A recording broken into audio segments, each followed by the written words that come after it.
So my brother-in-law, let's just face the facts. He's lazy. I said, hey man, I'm setting you up with a job interview, so the least you can do is just show up, and in return, let me borrow your luxury car that you didn't even pay for, somebody gave to you. Well, I guess I made a mistake because something happened to the car. Being the kind of male that is considered to be someone who has an average life, I'm a married man with 2 kids, and I have a very common life, you could say. But we get just by fine. With that said, there's not much room for large amounts of luxury in our lives. We go to the movies from time to time, we go to restaurants on special occasions, and we go on vacations once a year for 2 weeks. Sometimes those vacations are to a nearby beach resort, and others we take a plane and we go to Disneyland, and all to the theme parks the kids love. The reason why I'm sharing all this with you is because it's a good reminder of the reasons why everything that happened is absolutely so dramatic. I'll start by saying that I've never had a problem with my wife's family. They're all nice enough and we get along quite well, but everything was about to change one day when my phone rang and I heard someone say, "Hey, brother-in-law, is my sister there?" I was trying to talk to her but could not reach her on her phone. It was Jack, my 29-year-old brother-in-law, me being 35, I saw him as the kid brother that's always messing things up. So, I heard my wife on the phone and she starts talking to him. Then I hear her say, "Oh Jack, that's too bad. Do you need some money?" I froze when I heard that, and I was thinking that it was just my luck that when I wanted to get a new 4K TV, I was going to have to give my brother-in-law some money instead. Well, my wife kept talking to him on the phone, and she then said, "Let me get you back to you in just a few moments from now." She hung up, and I was already angry at the thought of having to lend Jack money. It's not like it ever happened before, but it was just bad timing. Then she said, "Jack lost his job, and he needs a place to stay for a few weeks, maybe a month or 2, until he managed to get a new job."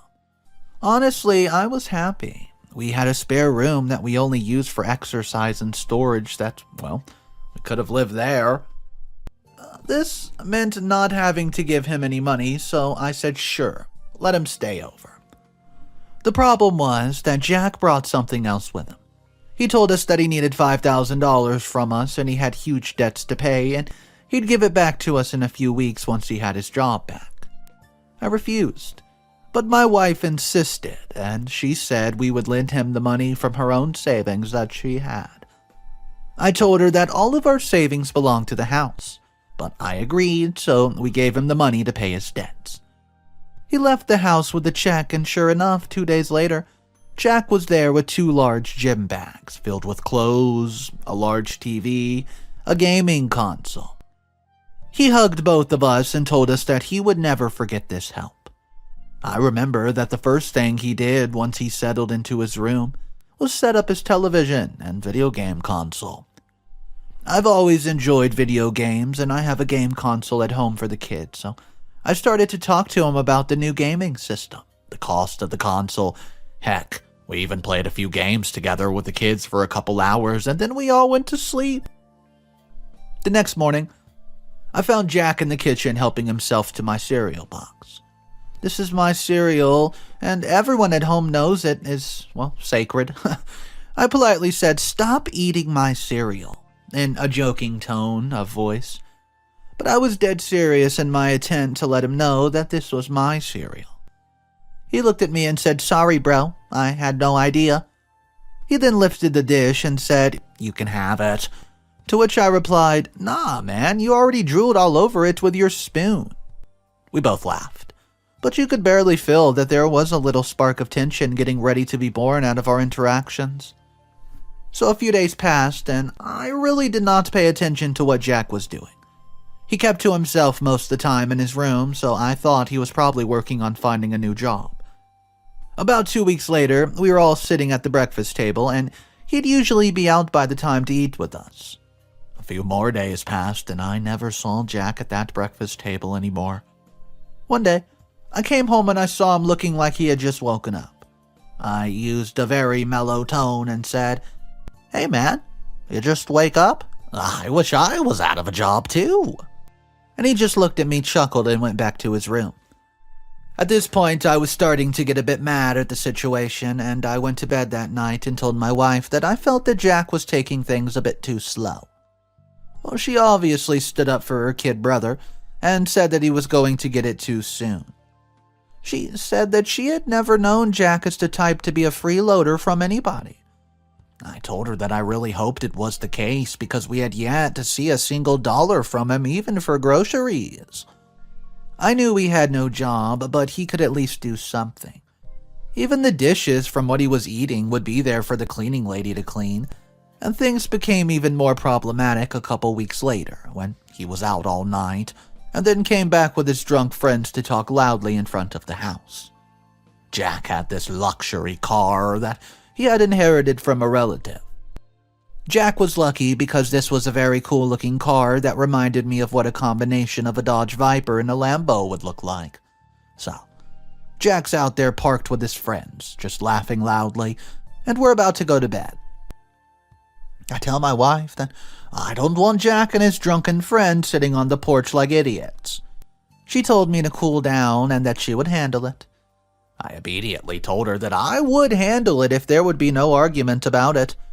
I was angry and I needed to enforce my status as the leader and provider of the house, so I marched downstairs and opened the door to find Jack, right there with his 3 buddies. They all looked like losers, stoners. But one of them was a woman, and she was pretty, and she had a very short shorts on. I tried to avoid looking at her too much and just looked at Jack and said, "Jack, let's keep it down. We need to sleep." Jack politely said, "Hey man, no problem. They're leaving soon." As I was walking back to my room, I heard them laughing, and I knew it was probably at my expense, but I didn't really think much of it, and I just went to bed. The next morning, I went to Jack's room and knocked to see if he was up. I knocked 3 times and he finally came out, looking hungover and tired. He looked at me and said, "Hey, what's up? Are you going to join us for breakfast?" "Nah, man, I need some more sleep." I was already starting to see a pattern that was making me pretty angry. It was day after day of him coming home late, playing video games all day, eating my food from the fridge, and not once being out there looking for a job. One night, I came home and found him playing video games with the kids in the living room. My wife was out with her mother, so I told Jack that I needed to speak to him for a moment. We left the kids in the living room playing and went to the kitchen. "I need to hear some good news from you, brother. When are you going to get a job? I'm not even asking you to leave the house as soon as you get one, but you could start, pitching in." I don't know, man. I don't know. I am getting to it. I understand." Well, I guess I was happy with his response. So I let it go that day, a few more weeks passing, though, and nothing seemed to change. At that point, it really felt like I was being mocked by him, and that was really beginning to play with my ego. What's up, everybody? Mr. Rudato here. I hope you're enjoying your day. I just want to let you know there's multiple updates for this story. We're about to hop into post number 2. Update number 1, if you're new to the channel, I post stories every single day, and the best way to support me is super simple. Smash that subscribe button, and let's go ahead and jump into update number 1. One day, I decided to take matters into my own hands and set up a job interview for Jack without telling him. It was an interview with a local company that needed some new salespeople around the same age group he had. So, one night, I came home and gave him a pat on the back and said, "Hey Jack, you're no longer doing to be a dull boy. You have a job interview tomorrow sharp at 11. My wife was also sitting at the table with us, and he looked at her for a second, then looked back at me and said, "Are you serious? Why would you do that if I don't even know where I will be working?" He then got up and walked away, acting like he's been insulted. My wife did not say a word, and I followed, dragged right to his room. I knocked on the door, and he opened aggressively and said, To be honest with you, man, I feel like you're overstepping your boundaries a bit here. I really don't like what you're doing. And I said that I was immediately fired up, and my testosterone must have been sky high. Oh yeah? Well, why am I having to put up with someone who doesn't even contribute to buying milk cartons around here? You have something to say? You have to do something to stay here, bud. He looked at me in silence, shocked, and said, Hey man, we're family. Don't treat me like I'm a bum. You know what? You'll be giving me your freaking car to drive every day. If I'm not getting anything out of having you here all this time, I might as well be able to drive your luxury sports car for a bit, eh? I then told him he should pack his bags if he didn't at least do that. Jack went to his night table, grabbed the keys, looked at me, and said, Hey man, nobody drives her. She's mine. Her? Now, the car's a female and you're a possessive of her, huh? You're a nutcase and I want you out of here by the weekend. So, it was a Thursday and Jack has 4 days to pack his crap and leave. I was furious at the look of gratitude and I wanted him gone. That night, I went to bed and my wife was giving me these disappointed puppy dog looks. I looked at her and I said, Well, I guess Jackie boy must have told you what happened. Well, you didn't even have to yell at him and call him a loser. Okay, I was shocked. I had not said a single bad word to him at all, and he was just making up lies about me. I told my wife that this was not true, and it was, well, even more of a reason for me to want him out. She starts crying, saying that she would feel terrible for kicking her brother out. He had no place to go, and her parents lived too far away. Her tears forced me to change my mind, but not before I confronted Jack about his lies. The next morning, I knocked on Jack's doors and told him that he could stay, but he was going to have to stop the drama and, well, all the lies about me yelling and cursing at him. He said he didn't really say I called him a loser, but that my words implied this, and I was really just done with all of this, so I just told him to stay and work hard to find a job. Update number 2. Once again, days passed, and that turned into weeks and 2 more months. I was really done with this, and I remember him coming over in his car one day and just saying, Hey man, I've been going to these interviews, but it's tough out here.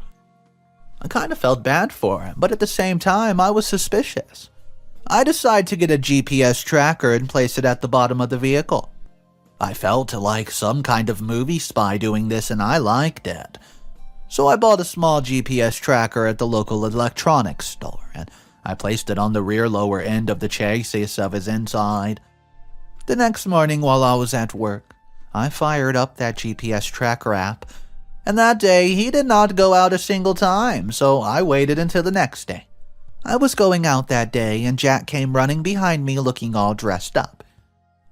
Today, I have 2 interviews. Oh, great, man, where at? He mentioned 2 office buildings I knew about, so I told him good luck. I'm sure you're going to get at least one. So I drove to the office and I was anxious to see if he would go to the places he said he would.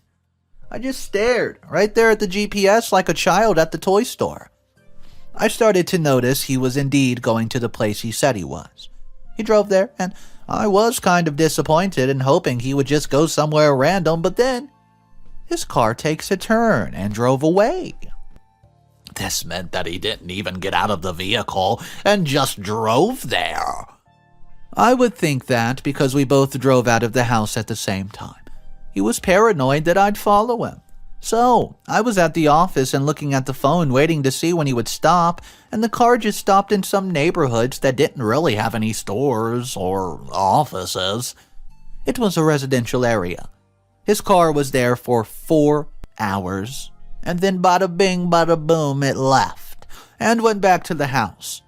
It was time for me to take my lunch break, so I decided to grab a hamburger, so I could just eat it in the car, and I was going to drive to the location to see what it even was. When I drove there, I found that this was a residence with a pretty normal-looking family. It was certainly not an office, and I was mad that Jack lied to me yet again. Well, I went back to work, but all I wanted to do was confront Jack about his lies. I wanted to be careful with my approach because I certainly did not want him or my wife to know I was tracking him. I found him in his formal clothing sitting at the table eating with my wife. I kissed her, sat down, and said, "So, hey, how did those interviews go today, Jack?" Great. I feel a callback is almost certain with one of them." He didn't even look at me as he said it, almost as if he knew that somehow, some way, there's a chance I'd know. After all, this was a small town, but still. Still, he sounded convincing inside of his tone. This was indeed a lie because he had been at the office parking lot for no more than 5 minutes. I was dying to tell him about this, but I felt that I wanted to investigate again and see where he could go next time he drove out of the house. I was determined to catch him right there in his lies, but I had to make sure he did not find out I've placed the GPS on his car. So, for a few days, the car just stood there. But a few days later, he was out again. And guess what? He was going to the same house at around 9 a.m. and then driving off at about noon. I was determined to find out what was going on, so one day after work, I decided to go to the house when Jack was not there, and I rang the doorbell. I'd seen a house for sale just a block away, so I used that as a perfect excuse to approach. I rang the bell at 5 p.m. that afternoon, and this blonde, rather beautiful woman came to the door. So I tell her, "Hey there, I'm looking for a new home and for my family," and asked her if the neighborhood was safe. She said it was, and then a 5-year-old came running down to the door asking for some gummy bears. I said thanks and left that day, still trying to pull the pieces together. Now, oh boy, I was determined, to be there when Jackie Boy arrived so I could see what was going on. I waited until it was Monday and I left earlier that day, knowing I would miss work, but I didn't care. I went to a local fast food restaurant, got myself a nice breakfast meal, skipped the Happy Meal toy, then parked my car at a safe distance from the house while I waited for Jack's car to start moving out of the home. Then at 8:30, bingo. He was out and moving towards the same house. I knew right then and there that he was probably sleeping with this woman, but it's clear that this was the case when I saw that her husband left for work just 20 minutes prior, and her kids left for school on that big old yellow school bus. Not even 10 minutes later. Once Jack was there, he was greeted by the woman, and I knew I have a case of infidelity on my hands. Now I had all that I wanted to know, and this idiot was going to feel the wrath of my burn. Update number 3. Now, I had decided that I was going to stop this and keep this freeloading playboy from keeping the vacation a-going. This was going to be the perfect revenge, and I was going to let him have it. There was going to be hell to pay. At this point, it had been close to 6 months of no work, and on top of that, he was using his free time to get into the panties of a married woman with children. This was the moment when I decided that it was time to hit him hard. It had been too long already, and on top of the $5,000 he had asked us to give him, it was also costing us hundreds of dollars each month on utility, food, and other expenses combined. One day, Jack told us that he was going to be visiting a friend for 2 days, and he came up to me and handed me the keys to his sports car. I know, I said that no one drives her, but hey, I decided to let you have her while I'm gone, okay? This trip could end up in a job offer for me, so it's very important. He said he only needed me to drive him to the bus stop early morning as he had tickets for his trip to the neighboring state. I drive him over, and I was itching to tell him I knew he had been sleeping with a married woman, but I decided to keep it cool, stay quiet for now. Then the next day, Jack called to say that he did not get the job, but he was going to be there 2 more days pursuing other options. And I don't know, I just thought it's time to fire up that old GPS and start tracking the route of the car. I saw that Jack would often stop at a fast food place at a fancy restaurant regularly. It was obvious that he had asked us for $5,000 to use it for his own expenses, and that made me furious. That's when I knew this kid would play me for a fool for the last time. I know someone who, would give loans for cars, and this was absolutely the perfect situation. So what I did, I told this guy to lend me $5,000 for the car and I'd pay him back in 2 months. I figured by then that I would force Jack to sign to pay me all the money back to get his car back. The day Jack came back to the house, I was sitting at the table reading the newspaper and having a cup of joe. Jack immediately looks at me and says, hey man, where's the car? I said, the car's gone, Jackie boy, and I've collected the money to pay for your debt.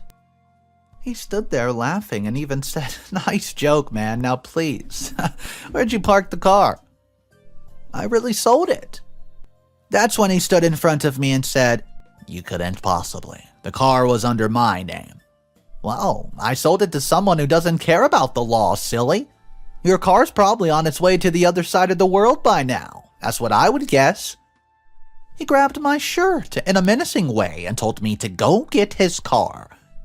I shoved him hard and told him never to put his hands on me again. I then told him I've pawned his car and that he had exactly 60 days to get me $5,000 if you ever wanted to see it again. He was furious and he told me that this was a low blow. He said that I better make sure his car was safe and he would get me the money right away. My wife walked in from the supermarket as we had this discussion and she asked what was going on. After we told her, she was mad at me. But then she said she wanted to take no one's side and that we need to settle this without her help. And sure enough, 2 weeks later, and after not even talking to me for those 2 weeks, Jack comes and hands me a $5,000 in his hands. He counted it all in front of me, twice, put it on the table and said, now go get my car. I laughed and told him I wasn't his errand boy, that he had brought this upon himself, and then told him I would get this car by the morning. Well, he shrugged, reluctantly agreeing. So the next morning I drove over to this guy's car pawn shop and I told him that I have the $5,000 and I wanted the car back. He told me he no longer had the car, and I flipped out. I told him I was in time to get his money back, but he told me that he sold it anyways due to a small print clause that only the first 30 days of the loan guaranteed that you could get the car back. I had just been scammed, but there was nothing I could do. I was going to have to come home and tell Jack and my wife that I've lost the car, but first I wanted to see how much money I really had just lost. I needed to know the price of the car and did some quick online research.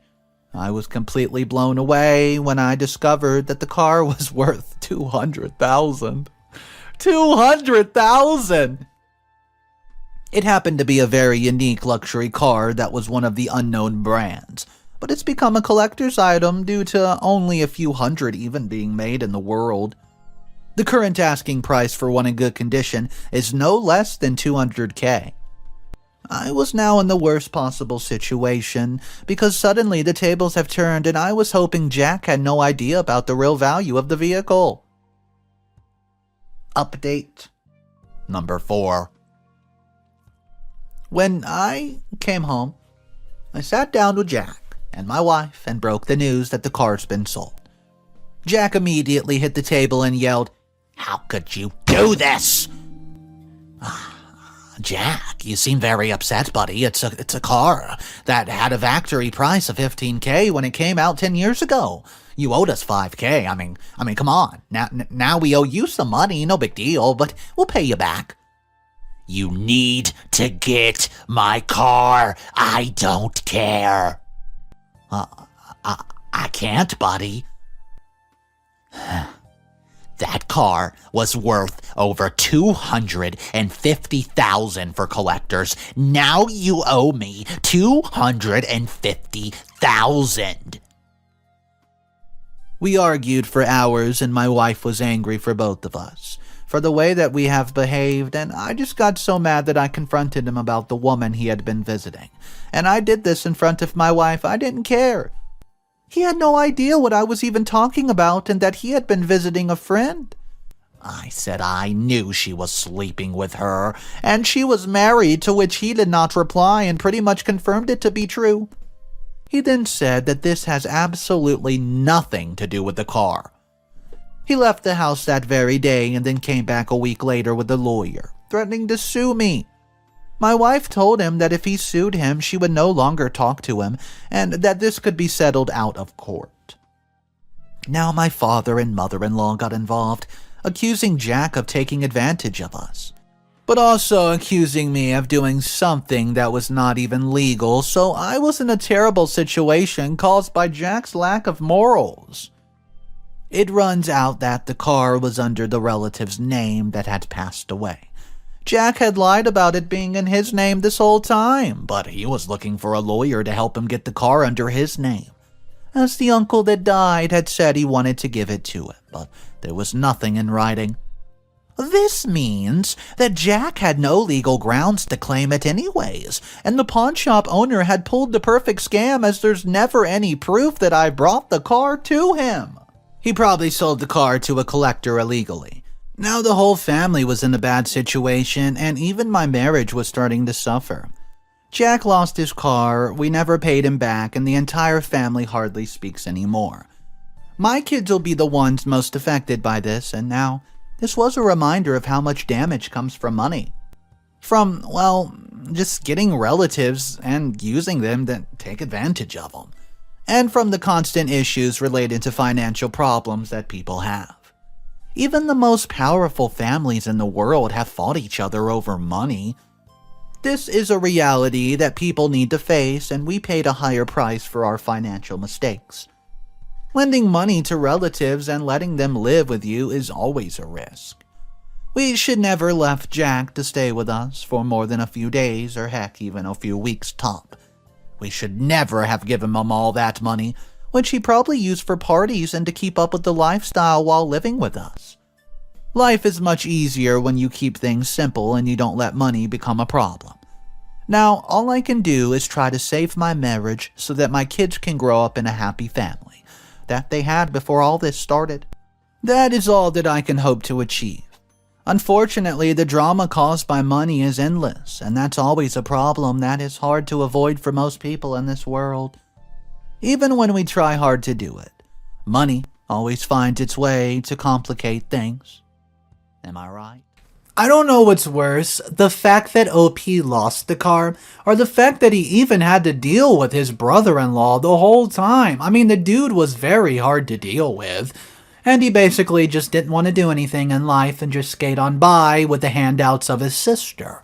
But I would like to hear from you guys. I know losing a $200,000 car is probably way worse of a punishment than he actually deserved, though. Drop your comments down below. Let's talk about this in the comment section, guys. I would love to hear from you. My name's Mr. Reddito. If you're new to the channel, I drop stories every day. Narrated, animated, so if you ever want to pass some time, maybe you're on lunch break, or jogging on the treadmill, going for a walk, heck, even driving to the pharmacy, stop on by, see what we're up to, what story we're telling today, and I can guarantee you one thing. I've tried to find every single update before I post the video. Have a great day, guys, and I will catch you in the next one. Peace.